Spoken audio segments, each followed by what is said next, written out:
আব্বাকে বলেছ, ও আব্বা এটার নাম কি, ও আব্বা ওইটার নাম কি, ও আব্বা এই জিনিসটার নাম কি? তোমার আব্বা তুমি যখন ছোট ছিলা, তোমার আব্বা তোমাকে হাতে ধরে ধরে বুঝাইয়া দিছে, বাজান এটার নাম বিস্কিট, এটার নাম গামছা, এটার নাম জামা। ছোট যখন তুমি ছিলা,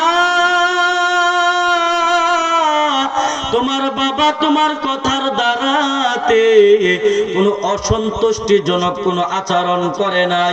এরে যুবক, অপর দিক দিয়া তুমি যখন ছোট ছিলা, তোমার আম্মা কেমন কষ্ট করেছে দেখো রে বাবা। তুমি যখন মায়ের কোলে ছিলা, তোমার মা দুঃখিনী মা। শীতের দিনে তুমি যখন, তোমার মা যখন তোমাকে ডান কাঁধে নিয়ে ঘুমাইছে। এরে যুবক, আল্লাহর গোলাম, মনের কান লাগায়া শুনো রে বাবা, এই কথাগুলো প্রতিদিন হইবে না রে বাবা।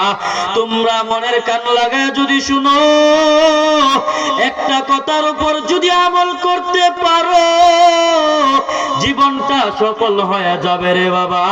আর যদি কথার উপর আমল না করো, আজকের মাহফিলটাই বৃথা যাবে। এই জন্য বলি রে বাবা, তোমার আম্মা যখন তুমি ছোট থাকা অবস্থায় তোমাকে ডান কাঁধে নিয়ে ঘুমাইছে, তুমি যখন ডান কাঁধে প্রস্রাব করিয়া দিছো, তোমার মা তোমাকে আবার বাম কাঁধে শুয়াইছে। তোমার মা ডান কাঁধে শুইছে, ডান দিকে শুইয়া তোমাকে বাম দিকে শুয়াইছে। তোমাকে ভিজা জায়গার মধ্যে শুয়াই নাই। তুমি যখন বাম দিকে প্রস্রাব করিয়া দিছো, তোমার মা তোমাকে নিজে শুইরা বাম দিকে শুইয়া নিজের জায়গাটা ছাড়িয়া মধ্যে তোমাকে শুয়াইয়া তোমাকে শুকনা জায়গার মধ্যে শুয়াইয়া দিছে। এরে যুবক, আল্লাহর গোলাম এমন ভাবে কষ্ট করে করে করে করে তোমাকে লালন পালন করেছে।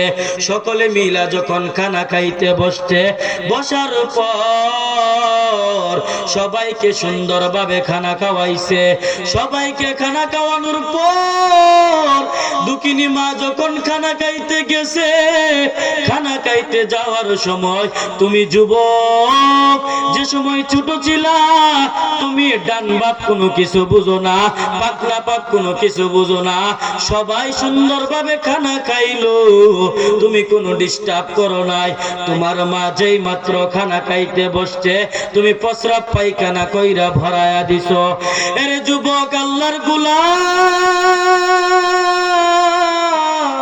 তোমার মা অসন্তুষ্টিজনক কোন আচরণ তোমার সাথে করে নাই।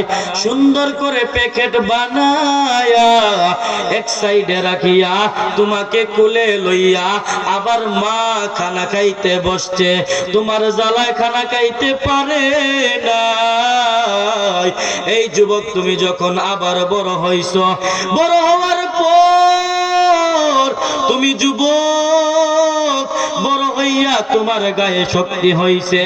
মা যখন বৃদ্ধা হয়ে গেছে, একটা কথার উপর দুইটা কথা বলিয়া ফেলে।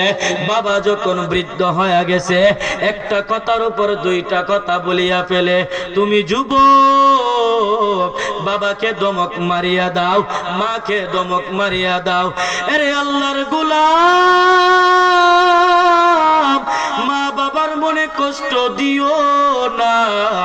মা বাবার কলিজায় যদি কষ্ট দাও, যদি কোটি টাকার মালিক হয়ে যাও, তারপরে তুমি শান্তি জিনিসটা পাইবা না। আর যদি মা বাবাকে সন্তুষ্ট করিয়া সারা দিনে এক বেলা খানা খাও, তারপরেও তুমি শান্তি জিনিসটা উপভোগ করতে পারবা, ঠিক কিনা? এই জন্য বলি রে বাবা, মায়ের দোয়া নিয়া জীবনটা পরিচালনা করো, কোনো বিপদ তোমাকে পাইবে না। মা বাবার দোয়া নিয়ে জীবন চালাও, কোনো বিপদ তোমাকে পাইবে না। আর মায়ের কষ্ট নিয়ে যদি জীবন চালাও, গোটা গ্রামবাসীকে যদিও মুহাব্বত করো রে বাবা, তারপরেও তোমার পিছনে পিছনে গজব দৌড়াইতে থাকবে, ঠিক কিনা? মায়ের দোয়া লও হে মুমিন, মায়ের দোয়া লও, মায়ের দোয়া লও হে মুমিন, মায়ের দোয়া লও।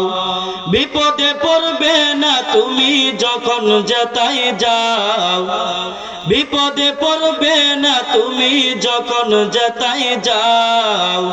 মায়ের দোয়া লও হে মুমিন, মায়ের দোয়া লও, মায়ের দোয়া লও হে মুমিন, মায়ের দোয়া লও।